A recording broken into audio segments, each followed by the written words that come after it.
सीटों पर अंतिम चरण में बातचीत पहुंच चुकी है। कभी भी सीटों के चयन का ऐलान हो सकता है। जेडीयू संभावित सीटों को लेकर बैठक कर रहा है। किसको कहां लगाया जाए, इस पर भी मंथन चल रहा है। आरसीपी सिंह ने विरोधियों पर निशाना साधा है और कहा है कि चूड़ा दही खाकर सीट तय करने की बात कह रहे थे, अब तो सतुआनी भी आ गई है। अब तक सीट तय नहीं हो पाई। हमने कहा था कि सीट बंटवारा नहीं हो पाएगा। आरसीपी सिंह ने कहा है कि जेडीयू यूपी में 3 सीटों पर चुनाव लड़ेगा।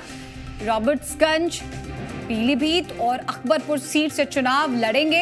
हालांकि उन्होंने बताया कि सीएम नीतीश कुमार राज्य से बाहर प्रचार नहीं करेंगे। तो अब सीट शेयरिंग को लेकर, उम्मीदवारी को लेकर अब बात अंतिम चरण में पहुंच चुकी है। लगभग किसी भी क्षण यह ऐलान हो सकता है। कभी भी सीटों के चयन का ऐलान किया जा सकता है। पार्टी की तरफ से जेडीयू संभावित सीटों को लेकर बैठक कर रहा है लगातार। दूसरी तरफ बीजेपी की भी अहम बैठक है और तीसरी तरफ दिल्ली में भी महागठबंधन की मीटिंग चल रही है। आज भी, कल भी मीटिंग हुई। एक तरफ से तमाम दल अपने अपने स्तर पर मीटिंग कर रहे हैं, चर्चा विमर्श कर रहे हैं, विचार विमर्श कर रहे हैं। किसी को सीट शेयरिंग का फॉर्मूला तय करना है तो किसी को उम्मीदवारों का ऐलान करना है।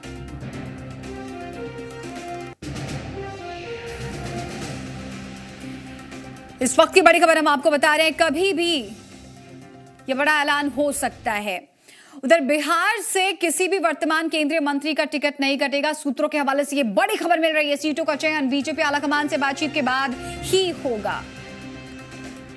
तो इस वक्त बड़ी खबर आ रही है और ये राहत भरी खबर है सिटिंग कैंडिडेट्स के लिए। बिहार से किसी भी वर्तमान केंद्रीय मंत्री का टिकट नहीं कटेगा। उनके लिए ये बड़ी राहत भरी खबर है।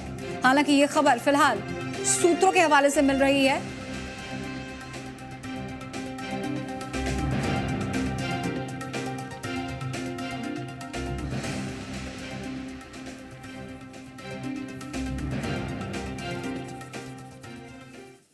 आगे बढ़ेंगे। जेडीयू से लोकसभा चुनाव में अपनी किस्मत आजमाने के लिए संभावित प्रत्याशी सीएम नीतीश कुमार से मिलने पहुंच रहे हैं।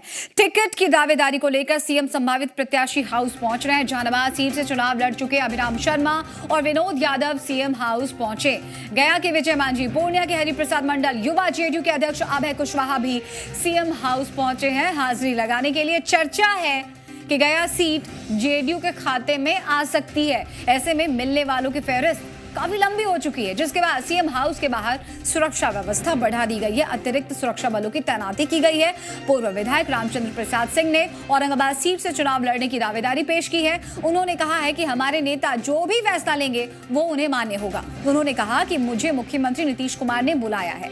वहीं गया के जेडीयू संगठन प्रभारी दिलीप कुमार सीएम हाउस पहुंचे। आपको बता दें कि गया के 42 नेताओं को सीएम हाउस बुलाया गया है।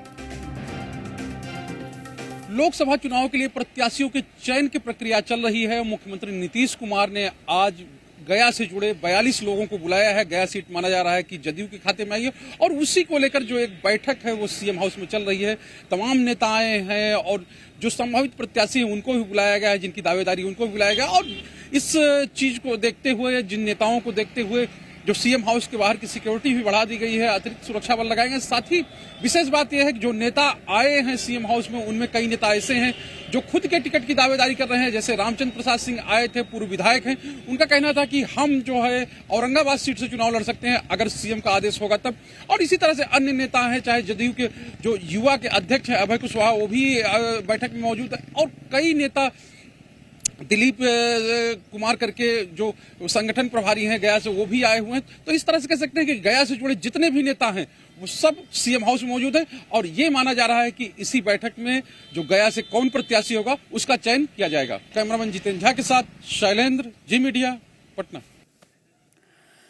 तो सीएम हाउस के पास से हमारे पॉलिटिकल एडिटर बिहार से शैलेंद्र जी जुड़े हैं हमारे साथ। शैलेंद्र, आपने हमें रिपोर्ट भेजी है, अब सीएम के दरबार में हाजिरी लगनी भी शुरू हो गई है। लेकिन ये बताइए जरा, इस टेस्ट में बेस्ट होने का, बेस्ट खुद को साबित करने का पैमाना क्या क्या है?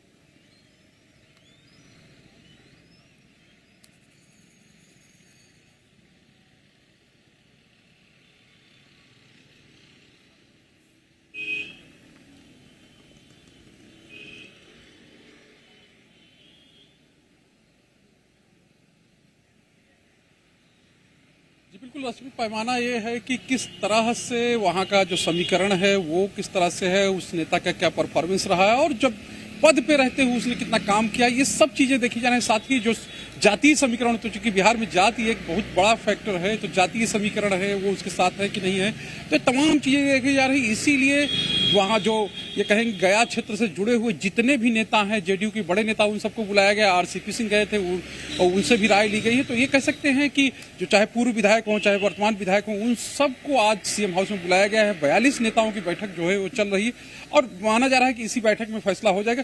क्योंकि एक चीज तय है कि जिन सीटों पर भाजपा को लड़ना है, जिन सीटों पर जेडीयू को लड़ना है, वो सीटें उनके जो पार्टी की नेतृत्व है वो उनको मालूम है कि उनकी घोषणा होनी है। इस संबंध में हम लोगों ने जब बात की थी आरसीपी सिंह से, तो उनका भी कहना था कि सब चीजें फाइनल हो चुकी हैं, केवल अब घोषणा बाकी है और कभी भी घोषणा हो सकती है। जब ये पूछा गया कि घोषणा कैसे होगी, यहाँ होगी कि दिल्ली में होगी, तो उनका ये कहना था कि तीनों दलों के नेता हैं वो आपस में तय करके और एक साथ घोषणा की जाएगी।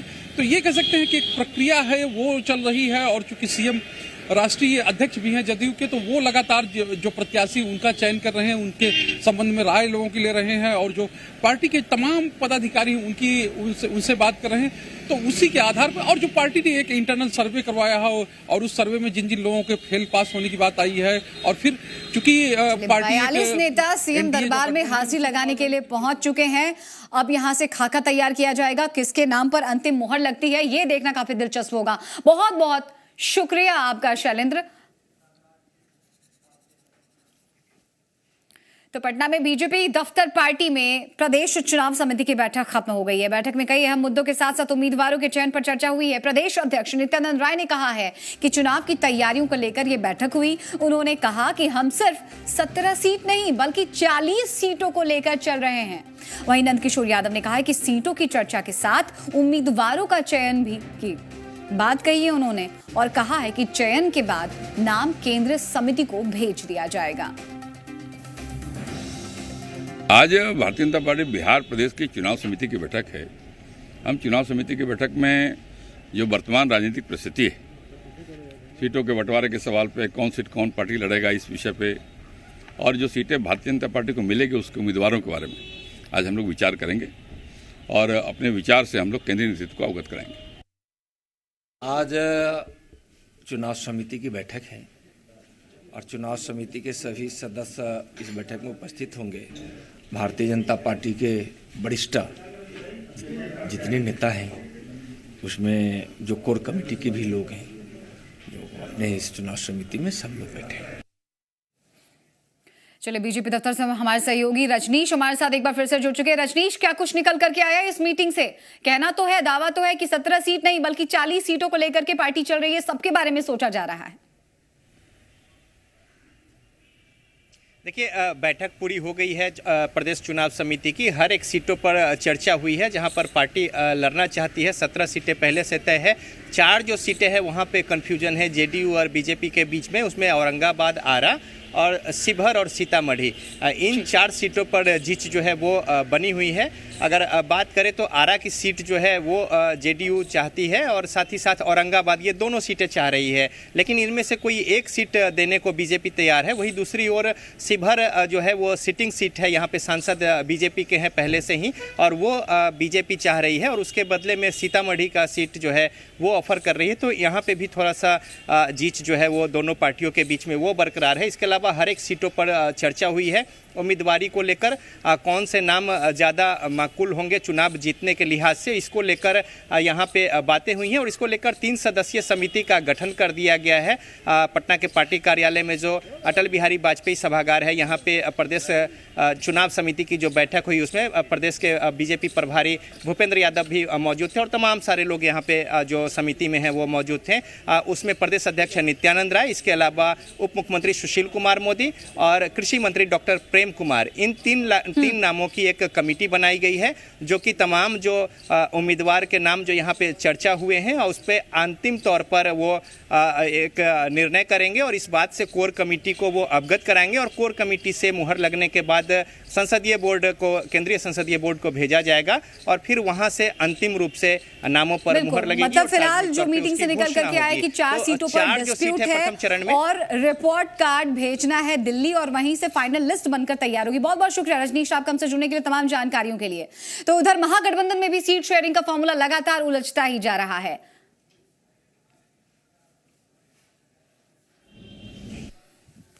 हमारे साथ है पथ निर्माण मंत्री नंदकिशोर यादव और बहुत ही महत्वपूर्ण बैठक पूरी हुई है यहाँ पे प्रदेश चुनाव समिति की। क्या कुछ बातें हुई जानते हैं हम नंदकिशोर जी से, किस तरह की बातें निकल कर आई? ये आज प्रदेश चुनाव समिति की बैठक थी। सभी चुनाव समिति के माननीय सदस्य उपस्थित थे। माननीय प्रदेश अध्यक्ष नित्यानंद राय जी की अध्यक्षता में बैठक हुई और विशेष रूप से आज भारतीय जनता पार्टी के जो प्रदेश के प्रभारी राष्ट्रीय महामंत्री माननीय भूपेंद्र यादव जी बैठक में मौजूद थे। हम लोगों ने सारी बातों का विचार किया है और हम लोगों ने 40 सीट पर जीतने की रणनीति का भी विचार किया है। 40 सीट जीतना हमारा लक्ष्य है। साथ साथ हम लोगों ने जो 2 असेंबली कंस्टिट्यूंसी है उसके बारे में विचार किया है। सीटों के संख्या का निर्धारण तो हम लोगों ने पहले ही कर लिया है, लेकिन किस सीट पर कौन पार्टी चुनाव लड़ेगी इसकी वार्ता अंतिम दौर में है। निकट भविष्य में उसकी घोषणा होने वाली है। उम्मीदवार जो है उसकी भी चर्चा यहाँ पे हुई है, तो क्या उम्मीदवारी तय हो गई मान लिया जाए? किन सीटों पर कौन चुनाव? मैंने ये बात तो कही नहीं, मैंने तो नहीं कहा। मैंने तो ये कहा कि सीटों की किस सीट पे कौन लड़ेगा इसका निर्धारण अभी होना है, अंतिम दौर में वार्ता है और उसकी घोषणा के बाद ही तो तय होगा किस सीट पे कौन उम्मीदवार लड़ेगा।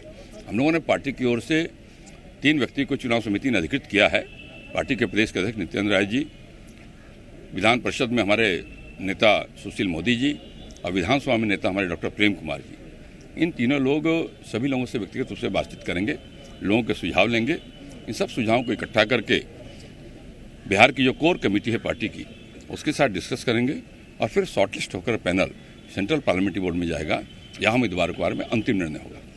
सर, पहले चरण में बिहार में 4 सीटों पर चुनाव है, तो क्या इन 4 सीटों पर शुरू में उम्मीदवार आएंगे नाम सामने या फिर एक साथ सब 17 सीटों पे आ जाएंगे? देखिए, ये तो हमारे रणनीति का पार्ट है और ये सेंट्रल पार्लियामेंट्री बोर्ड तय करेगा कि वो सभी सीटों का एक बार